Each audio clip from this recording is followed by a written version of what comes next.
चल करते हैं अब हम शुरू। कृत्रिम उपग्रह की कक्षीय चाल का व्यंजक निकालना। हम आज ये वाला महत्वपूर्ण प्रश्न करेंगे, देखिएगा आप ध्यान से, बहुत इंपॉर्टेंट क्वेश्चन है, एग्जाम में पूछा भी गया है ना। चलिएगा,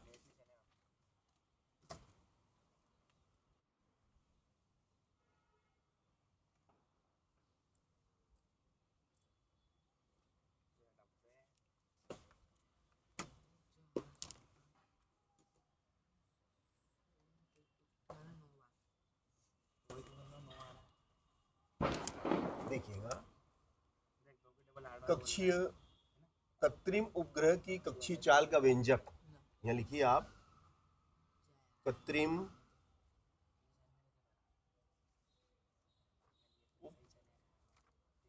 उपग्रह की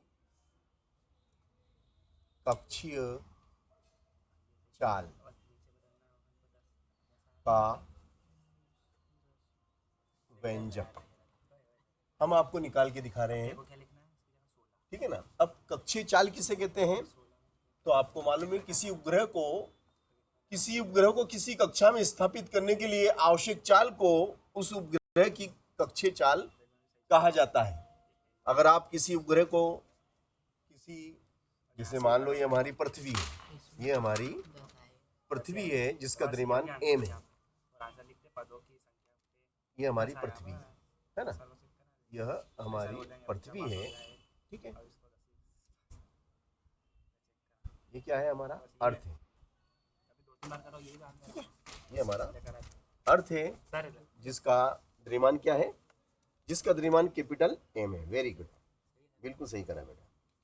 अब अगला प्रश्न लिखो, अगला प्रश्न लिखो, 7, 14, 21, 70। तो देख भैया, ये हमारी पृथ्वी है, ये हमारा अर्थ है, और एक सैटेलाइट जिसे हम कहते हैं कृत्रिम उपग्रह, जो हमने इसकी कक्षा में स्थापित करा है, ये हमारा एक कृत्रिम उपग्रह है जिसका द्रव्यमान स्मॉल m है। ये क्या है, उपग्रह है जिससे हमें सिग्नल मिलते हैं, है ना। पृथ्वी की कक्षी है, पृथ्वी की जो कक्षा में हमने कृत्रिम उपग्रह स्थापित कर रखे हैं, वे हमें मौसम की जानकारी देते हैं, प्लस हमें टीवी के सिग्नल भी इनसे मिलते हैं, है ना। तो ये कृत्रिम उपग्रह है जो इस कक्षा में स्थापित कर रखा है m द्रव्यमान का, और इसका पथ कौन सा रहेगा, इसका पथ ये रहेगा, ये इसका परिक्रमण पथ, ये इसका परिक्रमण पथ है, ठीक है ना। ये इसका परिक्रमण पथ है, पृथ्वी के चारों ओर ये परिक्रमा करेगा, ठीक है ना। ये इसका वर्तीय कक्ष कहें, है ना, इसकी ये वर्तीय कक्षा है। ये क्या है, इसकी वर्तीय कक्षा है, ये इसकी वर्तीय कक्षा है। और m आपका सैटेलाइट है जो v वेग से गतिशील है। कौन से वेग से गतिशील है, v वेग से, v वेग से गतिशील है। और पृथ्वी के केंद्र से, ये जो पृथ्वी का केंद्र है ना, इससे इसकी दूरी कितनी है, इससे इसकी दूरी या ऊंचाई h है। पृथ्वी की सतह से h ऊंचाई पर है, और पृथ्वी का द्रव्यमान तो आपको मालूम ही है, कैपिटल m है, ठीक है ना। ये तो कृत्रिम उपग्रह मानव निर्मित होता है, और इसकी कक्षीय चाल वह आवश्यक चाल होती है जो पृथ्वी की कक्षा में स्थापित करने के लिए आवश्यक होती है ना, ताकि यह पृथ्वी के सापेक्ष हमें स्थिर सिग्नल देता रहे, पृथ्वी के सापेक्ष स्थिर सिग्नल देता रहे, है ना। क्योंकि पृथ्वी भी दो प्रकार की गति कर रही है, हमारी ये जो पृथ्वी है ना, ये दो प्रकार की गति करती है। एक तो ये सूर्य के चारों ओर घूमती है, प्लस एक ये अपने अक्ष के परितः भी घूम रही है। पृथ्वी भी घूम रही है, जैसे ये पृथ्वी घूम रही है, देखो ऐसे घूम रही है पृथ्वी, पृथ्वी भी घूम रही है, ऐसे घूम रही है पृथ्वी, पृथ्वी घूम रही है ऐसे, अपनी अक्ष के परितः घूम रही है। किसके परितः, अपनी अक्ष के परितः घूम रही है। अब यहाँ हमने सैटेलाइट लगाया, यहाँ मान लो, यहाँ हमने एक सैटेलाइट लगाया, सैटेलाइट ए हमारा सैटेलाइट है जिसका द्रव्यमान m है, तो ये भी पृथ्वी के साथ साथ घूमना चाहिए, जब भी तो नियमित सिग्नल देगा। ये भी पृथ्वी के साथ साथ घूमेगा तो ही तो नियमित सिग्नल आएंगे, वरना ऐसा नहीं कि ये पीछे रह जाने पृथ्वी आगे निकल जाए। जैसे यहाँ हमारा सेंटर है, ये हमारा ऑफिस है, सिग्नल सेंटर है, ये क्या है हमारा सिग्नल सेंटर है, और ये हमारा सैटेलाइट है, तो ये नियमित सिग्नल दे रहा है, इसको दे रहा है। अब पृथ्वी घूम रही है, पृथ्वी अब ये पृथ्वी घूम रही है, तो ये सिग्नल सेंटर यहाँ पे आ गया, तो इसको भी यहाँ पे आना पड़ेगा, इसको भी यहाँ पे आ जाना है उतने ही समय में, समझ रहे हो ना? तो वेरी नाइस। तो ऐसी चाल को कक्षीय चाल कहते हैं।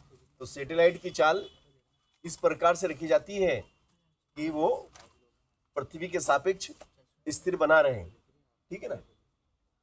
अब देखिएगा, हाँ ये उसके जैसे ही काम होना चाहिए, है ना?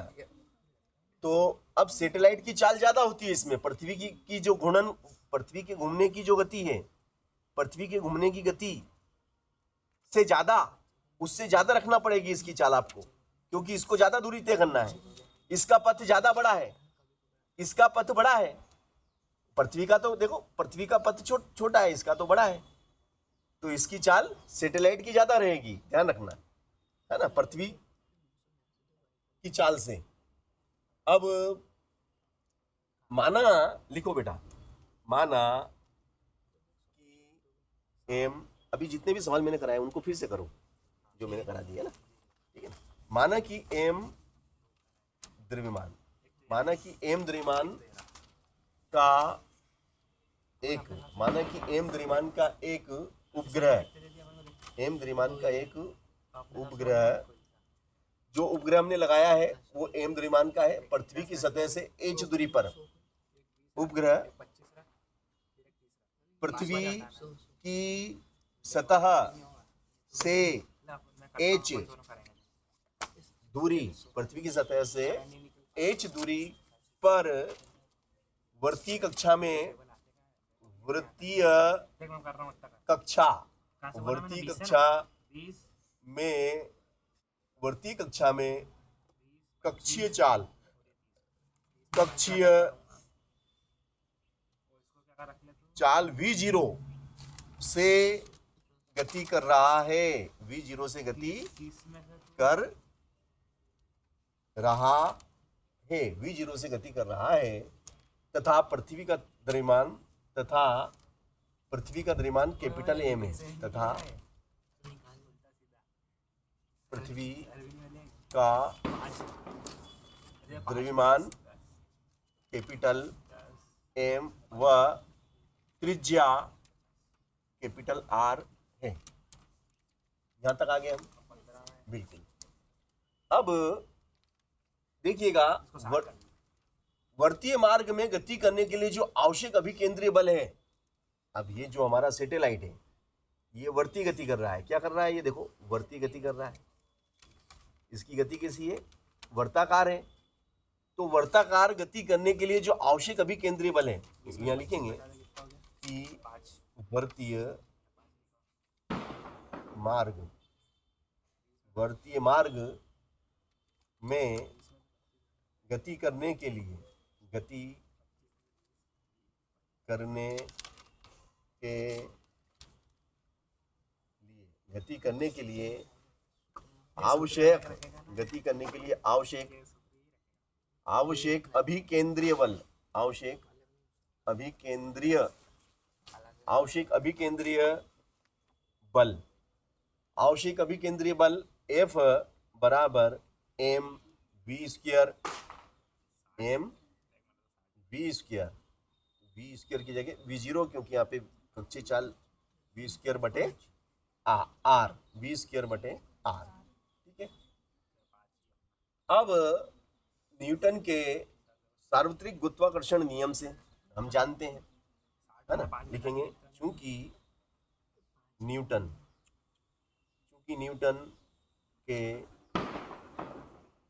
के सार्वत्रिक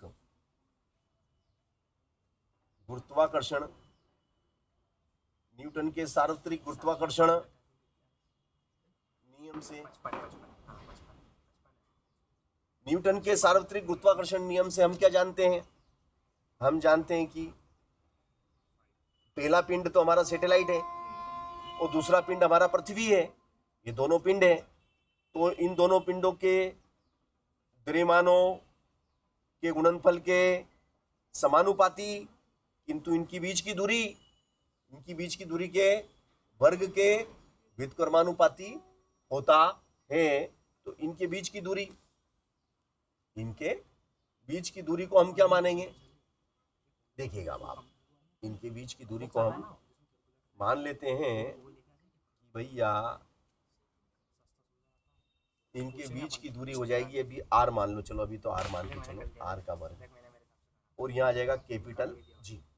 क्या आ जाएगा? Capital G. यहाँ तक आगे ठीक है ना? तो भैया ये अभी केंद्रीय बल और ये गुरुत्वाकर्षण बल। तो भैया देखो आप, एफ का मान, इस एफ का मान यहाँ रख दो, इस एफ का मान यहाँ रख दो, तो रख देते हैं।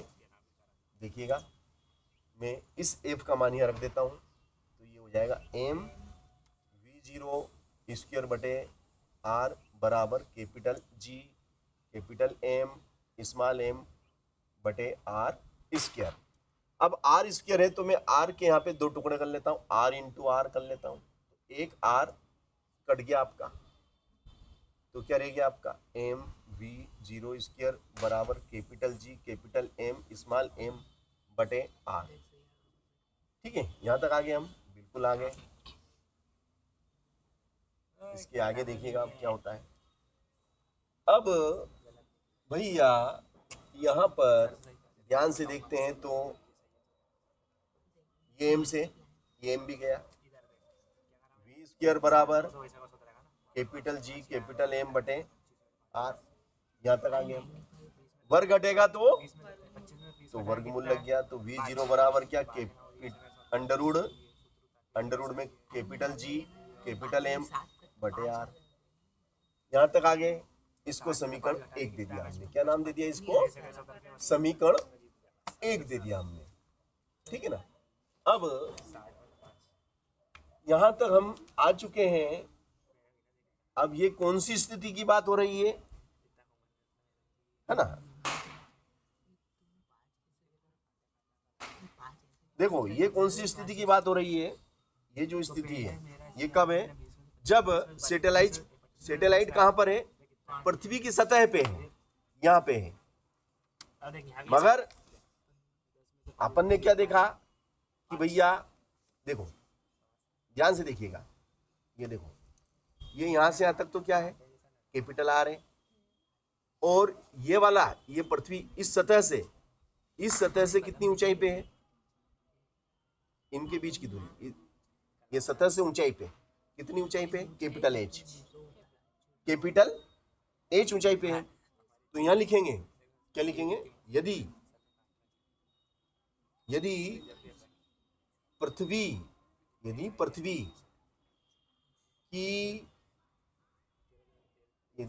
की त्रिज्या कैपिटल आर तथा पृथ्वी की सतह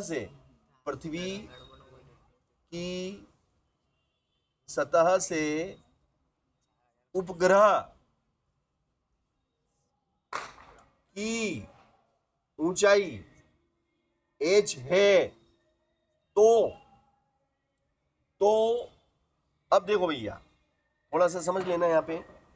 जैसे ये आपकी पृथ्वी है और ये आपका सैटेलाइट है, यहां से यहां से लेके यहां तक कितना है? h, और यहां से लेके यहां तक ये कितना है? यहां से यहां तक r। तो ये टोटल कितना हो गया भैया? हाँ, तो ये ध्यान रखना। अब इसकी कुल दूरी क्या आ जाएगी? यहाँ पे इस r की जगह आ जाएगा ये क्या है? दूरी है ना? कब? जब ये इस स्थिति में, जब सैटेलाइट यहाँ है, मान लो यहाँ पे था, तो अगर ये स्मॉल r होता तो ये दूरी थी, ये हमारा सैटेलाइट था और ये हमारी पृथ्वी। मगर हमने इसको भैया कैपिटल आर मान लिया, और ये यहाँ से यहाँ तक की दूरी हमारी हो गई h, और ये r, तो टोटल हो गया r प्लस h। क्या हो जाएगा यहाँ पे? चलो ये तो यहीं रहने दो। अगली स्टेप में क्या हो जाएगा देखिएगा आप, जो मैं कर रहा हूँ। v0 बराबर क्या? Under root capital G capital M, और इस r की जगह क्या आ जाएगा बोलो? r plus h। अब ये कौन सी समीकरण हो गई आपकी? समीकरण 2। अब देखो यहाँ v0 का मान यहाँ रख दो, v0 का मान यहाँ आ जाएगा। बोलो क्या है v0 का मान? कैपिटल G कैपिटल M बटे कितना? बटे में r, बटे में r।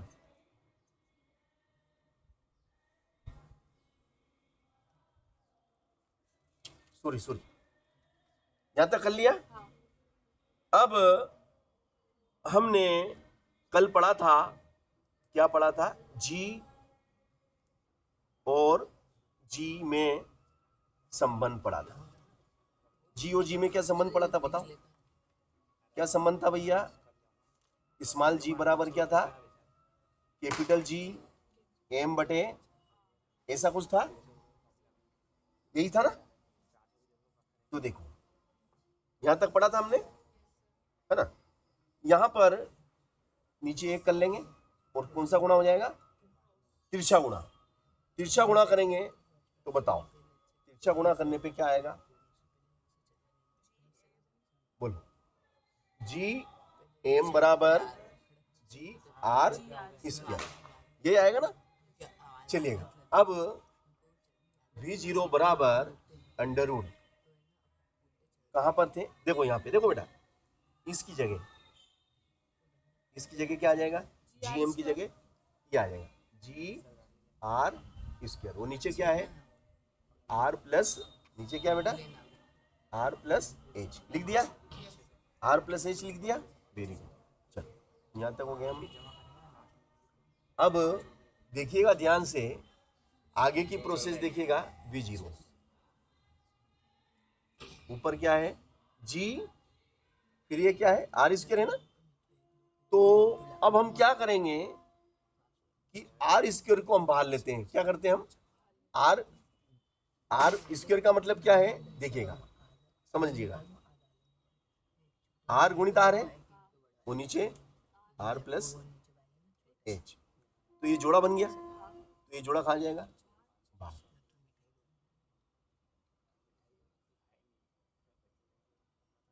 आगे यहां तक आ गए आप? अब देखिएगा भैया कि एच, ये जो आपका पृथ्वी है ना, पृथ्वी, और ये इसका क्या है बताओ? ये कैपिटल आर त्रिज्या इसकी। और जो सैटेलाइट लगाया हमने, ज्यादा ऊंचाई पे नहीं लगाया, पास में लगाया है, ताकि सिग्नल हमें आसानी से, मगर है आकाश में। तो भैया जो सिग्नल हमने लगाया है, ये हमारा सैटेलाइट है ए, सैटेलाइट ए हमने जो लगाया है। तो पृथ्वी से इसकी ऊंचाई क्या है? एच। और ये जो ऊंचाई है एच, इतनी छोटी है, बहुत छोटी है, बहुत छोटी है। किससे? आर की तुलना में बहुत छोटी है। अगर आर का मान इसकी अगर त्रिज्या, एक बात मान के चलते हैं, अगर आर मान लो 10,000 है, कितना है? तो एच 1 रुपये के बराबर है। तो एक की तुलना में 10,000 की तुलना में एक को क्या मानेंगे? 10,000 की तुलना में एक को नगण्य मानते हैं, गिनते ही नहीं है ना? तो अपन इस एच को गिनेंगे ही नहीं। समझ गए ना मेरी बात को? क्योंकि एच इज, यहां लिखेंगे चूंकि h is less than r, इसलिए क्या हो जाएगा आपका? v0 बराबर क्या है ये बोलो? r, फिर अंडर रूट, फिर g और r, और मतलब r कितना? 10,000, यूं मान के चलो r क्या है? 10,000, और एच क्या है? 1 रुपया। तो 10,001 अगर, तो कोई मतलब ही नहीं निकलता, तो नी के बराबर है, तो इसको हमने लिखा ही नहीं, सिर्फ आर ही लिखा, ये नगण्य है। यहां तक बात समझ में आ गई? अब देखिएगा आगे की जो प्रोसेस है वो कैसे होती है।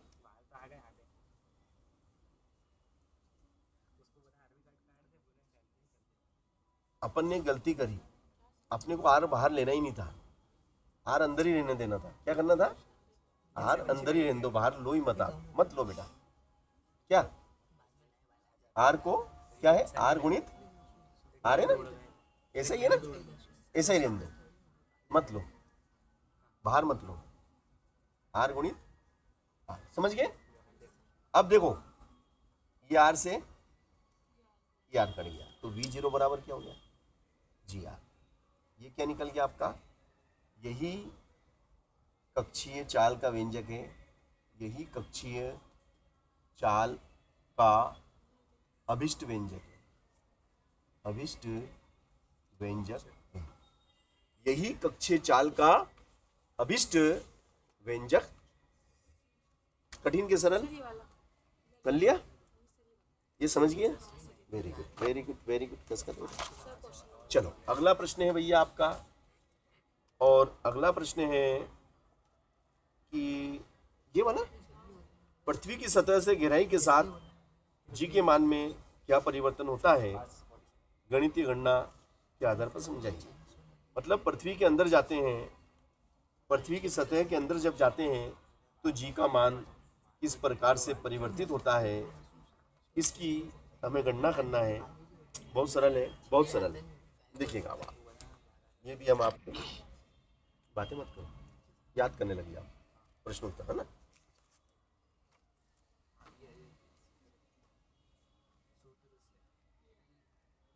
चलो प्रश्न लिखो बेटा, प्रश्न लिखो।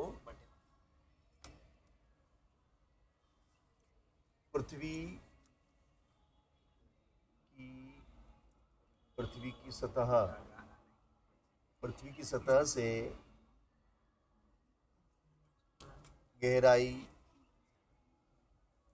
के साथ जी के मान में क्या परिवर्तन होता है, ठीक है। अब देखिएगा, पहले तो हम पृथ्वी बना लेते हैं, ये हमारी पृथ्वी है ना, और यहाँ पर कोई पिंड है ना, यहाँ पे कोई पिंड रखा हुआ है जिसका द्रव्यमान एम है, ठीक है। और पृथ्वी का द्रव्यमान तो आपको मालूम है कैपिटल एम है, और ये हमारा ओ है ना, और यहाँ से यहाँ तक की दूरी भी मालूम है आपको, आर है। अब ये कहता है कि भैया हम पृथ्वी के अंदर जा रहे हैं, गहराई में जा रहे हैं, है ना, पृथ्वी की गहराई में हम जा रहे हैं, तो उस समय जी के मान में क्या परिवर्तन होता है। अब यहाँ पर कोई पिंड रखा हुआ है जिसका द्रव्यमान एम है, पृथ्वी का द्रव्यमान कैपिटल एम है, इनके बीच की दूरी आर है, तो गुरुत्वाकर्षण के नियम से, गुरुत्वाकर्षण के नियम से क्या होगा भैया बताइए। गुरुत्वाकर्षण का नियम क्या कहता है कि दो पिंडों के बीच लगने वाला आकर्षण बल उनके द्रव्यमान के गुणनफल के बराबर समानुपाती तथा उनकी बीच की दूरी के वर्ग के व्युत्क्रमानुपाती होता है। अब एफ ये गुरुत्वीय बल है, ये क्या है गुरुत्वीय बल, और गुरुत्वीय बल बराबर क्या होता है एम जी, एम जी, जी क्या है गुरुत्वीय त्वरण, तो capital G capital M small m बटे आर स्क्वायर, और ये एम से एम गया तो जी बराबर क्या आ गया भैया कैपिटल जी कैपिटल एम बटे आर स्क्वायर। यहाँ तक आगे आगे।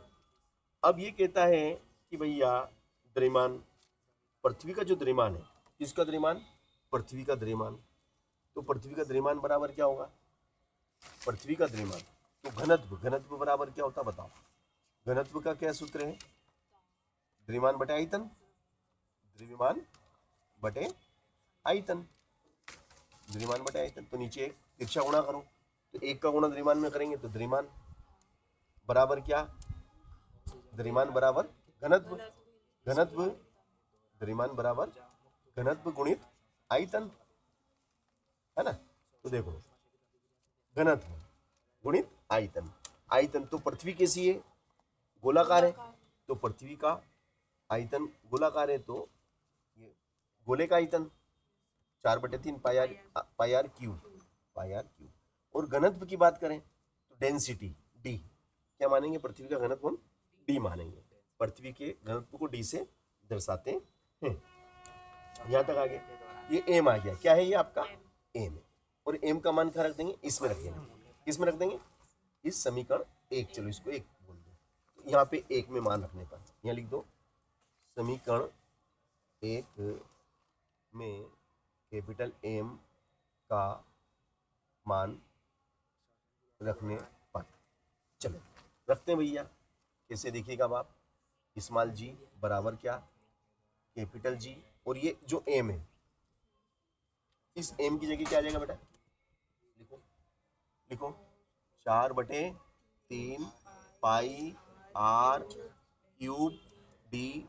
नीचे क्या है पहले से, नीचे क्या है बता, आर स्क्वायर पे नहीं है ना। अब ऊपर क्या है, आर 3 बार है, कितनी बार है, 3 बार है। तो इसको अपन ऐसा कर लेते हैं भैया कि कैपिटल जी गुणित 4 पाई आर स्क्वायर गुणित आर गुणित डी बटे 3 आर स्क्वायर। तो ये आर स्क्वायर से आर स्क्वायर कट गया ना। चलो तो जी बराबर क्या आया बोलो तो, जी बराबर हो गया 4 pi capital G R D, और नीचे ये रह गया ना, जो रह गया वो लिख दिया मैंने, ये जी का मान आ गया। इसको बेटा समीकरण 2 दे दो, क्या दे दो इसको नाम, इसको नाम दे दो समीकरण 2। अब भैया हमें गहराई में जाना है, हम अंदर जाना, पृथ्वी के अंदर जाना है। ये जो पिंड था ना, अब ये कहाँ आ जाएगा बेटा, पृथ्वी के अंदर आ जाएगा। देखो अब ध्यान से, पहले कहाँ पे था, सतह पे था, अब ये अंदर आया, कितना अंदर आ गया, कितना एच अंदर आया, एच अंदर आ गया, और ये पृथ्वी का सेंटर है ना। तो अब ये हिस्सा रह गया पृथ्वी का, ये गोलाकार हिस्सा। तो इस पे जो बल कार्य करेगा, ये पिंड पे अब जो बल लगेगा, इस हिस्से का लगेगा। जो हिस्सा इसने पार कर लिया वो उस पर थोड़ी बल लगाएगा, क्योंकि ये हिस्सा तो इसने पार कर लिया, तो वो तो अब इस पे काम ही नहीं करेगा। काम कौन सा करेगा, ये वाला हिस्सा काम करेगा, समझ गए ना। तो अब कहां पे आ गया पिंड, एच दूरी तय करके कहां पे आ गया, यहां पे आ गया, है ना। अब पिंड यहां पे आ गया। अब इनके बीच की दूरी कितनी बताओ, इनके बीच की दूरी बताओ, पहले टोटल कितनी थी, यहाँ पे पहले कितनी थी ये, हाँ? देख इधर, इधर हाथ की तरफ देख, ये कितनी थी, आर थी, पहले क्या थी, आर थी, ये पृथ्वी की पूरी त्रिज्या थी।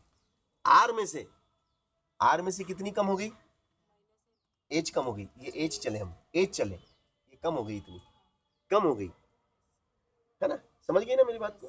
चलो तो भैया इतनी दूरी हमने, अब पहले जी जो गुरुत्वीय बल था वो पहले ज्यादा था, क्योंकि पूरी पृथ्वी उस पर काम कर रही थी। पहले पूरी पृथ्वी उस पर काम कर रही थी, अब तो पृथ्वी छोटी हो गई, है ना। तो अब देखिएगा, अब देखिएगा आप,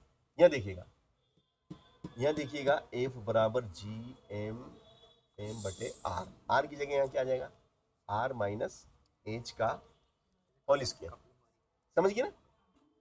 ठीक है, अब इनके बीच की दूरी कितनी रहेगी, इतनी रहेगी, समझ गई। तो इतनी दूरी रहेगी। अब द्रव्यमान भी तो कम हो गया, हाँ द्रव्यमान भी बदल गया भैया, द्रव्यमान भी तो बदल गया ना। अब देखो भैया, पहले पृथ्वी का पूरा द्रव्यमान क्या था, कैपिटल एम, अब कैपिटल एम नहीं है, अब इसका द्रव्यमान क्या मानेंगे, कैपिटल एम डैश, क्योंकि इतना हिस्सा कम हो गया ना, समझे कि नहीं, ये हिस्सा तो कम हो गया पृथ्वी का, इतना हिस्सा कम हो गया ना। अब पृथ्वी तो इतनी सी रहेगी ना, नहीं समझी,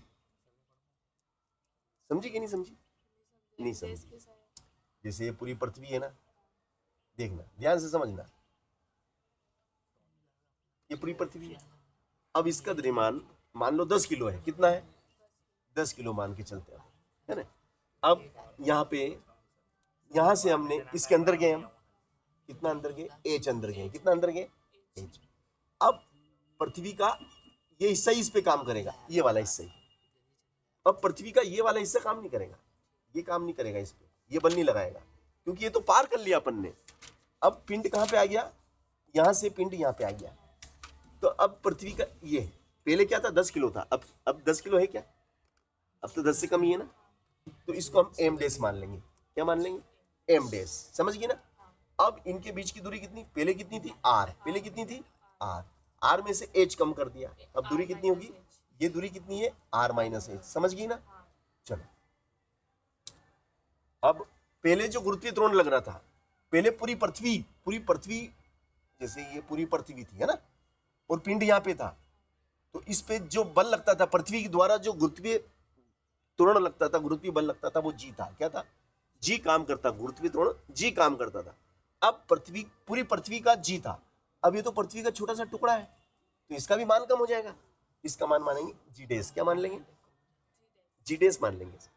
देखो ये कैपिटल एम डैश, ठीक है, यहां तक आगे बात समझ में आगे ना।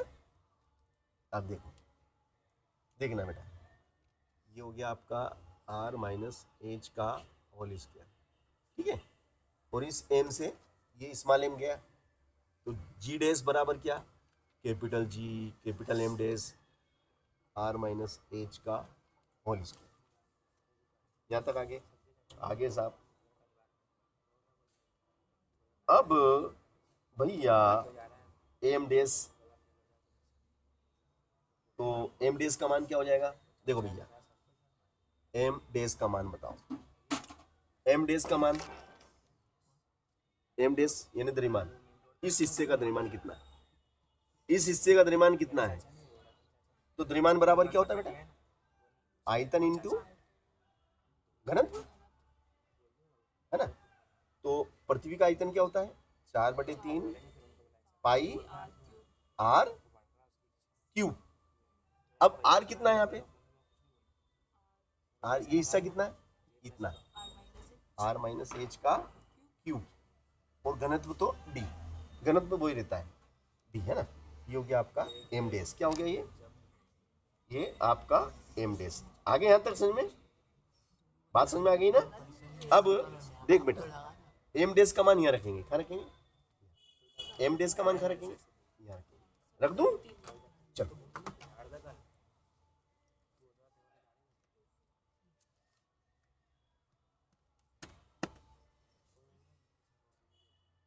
देखो बेटा, अब ध्यान से देखिए, जी डैश बराबर, ये कैपिटल जी, एम डैश की जगह ये आ जाएगा, क्या आ जाएगा, 4/3 पाई आर माइनस एच का होल क्यूब डी, और नीचे आर माइनस एच का होल स्क्वायर, है ना। आज समझ में आ गई, आ गई। अभी कितनी बार है, 3 बार, कितनी बार है ये, कितनी बार है, नहीं दिख रहा तो आगे आ जा, ये कितनी बार है, 3 बार, तो इसको देखो, 2 बार अलग और 1 बार अलग, देखो इधर, इससे ये कट गया, तो जी डैश बोलो क्या आया, 4 पाई 4/3 pi capital G D R minus H, ये जी डैश आ गया ना जी डैश। अब भैया जी डैश भी हमने निकाल लिया, इसको हमने समीकरण नाम दे दो 2, क्या दे दो, 2 तो हो गई, सॉरी इसको 3 दे दो, 3 नाम दे दो, क्या नाम दे दो, 3 नाम दे दिया।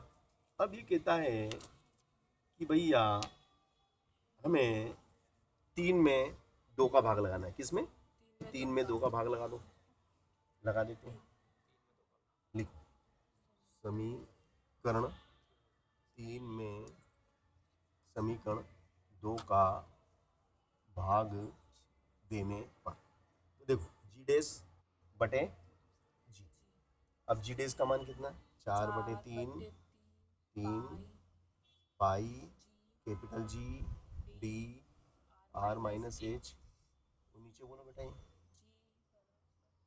4/3 पाई कैपिटल जी आर, देखो बेटा 4/3 से 4/3, पाई से पाई, जी से डी से डी, तो क्या रह गया भाई साहब, आर माइनस एच बटे आर, है ना। यहाँ तक आगे, आगे बिल्कुल सही जवाब, यहाँ तक हम आ चुके हैं। आगे की प्रोसेस देखिएगा, पहले उतार लो, फिर हम आगे की प्रोसेस करते हैं। उतार लिया।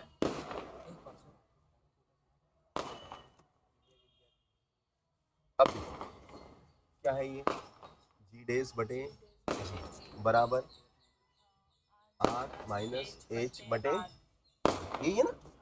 अब इसको हम अलग अलग करेंगे, जी डेस बटे जी। देखो बेटा, इस आर के बटे आर लिखो, आर बटे आर क्या चाहिए, देखो आर बटे आर, आर बटे आर माइनस एच बटे आर, आर बटे आर, यहां तक आगे। चलो आर से आर गया, एक बार आर एकम आर, जैसे 4/4 होता ना, 4 एकम 4, समझ गए ना। जी डेस ये कोष्टक में, ठीक है, नीचे एक, इसका गुणा बीच में बराबर है ना, इसका गुणा इसमें करेंगे तो जी डेस, और ये इसके साथ चला जाएगा, चला गया एच बटे, यहां तक आगे। चलो यहां तक हम आ चुके हैं, बिल्कुल सही जवाब। अब भैया देखिएगा, जी डेस बराबर जी 1 माइनस एच बटे आर, इसका मतलब क्या हुआ कि भैया जी डेस छोटा है जी से, जी डेस छोटा है जी से, कैसे हुआ बताते हैं। देखो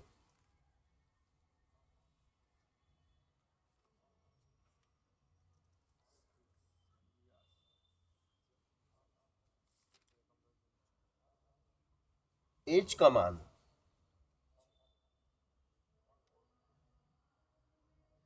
देखो ध्यान से देखिएगा, इसको अपन थोड़ा सा यहां समझेंगे। ये जी डेस है, जी डेस, अब मैं जी का अंदर गुणा करूंगा, देखना ये जी, ठीक है, फिर जी का इसमें भी करूंगा, क्या हो जाएगा जी एच बटे आर, ठीक है ना। अब देखो, अब ये जी डेस मतलब जी में से इतना हिस्सा घटाएंगे जब इसके बराबर होगा, जी में से इतना घटाने के बाद में जी डेस आता है। मतलब अगर ये मान लो 8 है, क्या है, अगर ये 8 है तो मान लो जी 10 है, तो उसमें से इस पूरे को 2 मान के चलो, समझे कि नहीं। तो 10 10 माइनस 2, 10 में से 2 कम करेंगे तब ये 8 के बराबर होगा। तो ये बताओ ये कौन है, जी है, और ये कौन है, जी डेस है, तो क्या लिखेंगे, जी डेस छोटा है जी से, समझ गए ना। तो ये वाली बात, अब एकदम मैं बोल देता कि जी डेस छोटा है जी से, तो तुम बोलते सर समझ में नहीं आई बात। तो मैंने ये एग्जाम्पल लेके बताया कि इसको 8 माना, इसको 10 माना, इसको मैंने 2 के बराबर मान लिया, तो 10 में से 2 गया तो 8, मतलब 10 बड़ा होता है, मतलब 10, या इसको अपन ऐसा लिख सकते हैं 10 बड़ा है 8 से, या 8 छोटा है 10, एक ही बात हुई ना। चलो तो ये यहाँ पे लिख देंगे आप, इसलिए जी डैश छोटा है जी से, ठीक है। अब दूसरी बात, अब एक स्टेप और समझो, एक स्टेप और समझो, अब इसमें 2 स्टेप है। एच, अगर एच बराबर आर हो, एच बराबर आर हो, अगर एच की जगह आर रख दें अपन, तो इस एच की जगह भी मैं आर रख दूं मान लो, क्योंकि एच बराबर आर मान लिया, तो क्या हो जाएगा बताओ, आर एकम जी डैश बराबर जी कोष्टक में ये एक, फिर ये भी एक, तो क्या हो जाएगा जी डे जी बराबर एक में से एक गया तो जीरो, और जीरो का गुणा करने से ये पूरा जीरो हो जाएगा, तो जी डैश बराबर क्या हो जाएगा, जी डैश बराबर क्या हो जाएगा, समझ गए ना। तो अब जीरो कब होता है, जब, अब सुनना मेरी बात को, जीरो कब होता है, गुरुत्वीय जो जी का मान है वो जीरो कब होता है, जब यहां से चल के, ये जो पृथ्वी का केंद्र है, यहां से चलते चलते चलते चलते यहीं आ गए, तो पृथ्वी के केंद्र पे जी का मान क्या होता है, पृथ्वी के केंद्र पे जी का मान जीरो होता है, समझ गए मेरी बात को। और जैसे जैसे गहराई में जाते हैं, गहराई में जाने पे जी डैश, गहराई में जाएंगे तो जी का मान क्या होता है, जी डैश कम होता जाता है, जी का मान कम होता जाता है, ऊंचाई पे जाने पे बढ़ता है, समझ रहे हैं ना। तो भैया इस तरीके से एच का मान पृथ्वी की सतह से नीचे जाने पर जी का मान, पृथ्वी की सतह से नीचे जाने पर जी का मान कम होता जाता है, और पृथ्वी के केंद्र पे चले जाने पर जी का मान 0 हो जाता है। समझ गए। तो ये दो महत्वपूर्ण व्यंजक मैंने आपको कराए। आलोक बेटा समझ में आए। इसको रोक दे बेटा, स्टॉप कर दो। यहाँ पे मैंने स्क्रीन रिकॉर्डिंग कर रखा ना, उसको रोक दो। रोक मतलब बंद ही कर दो स्क्रीन रिकॉर्डिंग को, स्क्रीन रिकॉर्डिंग को। हाँ तो ये मैंने आपको दो महत्वपूर्ण व्यंजक कराए बेटा। हाँ ये दोनों महत्वपूर्ण व्यंजक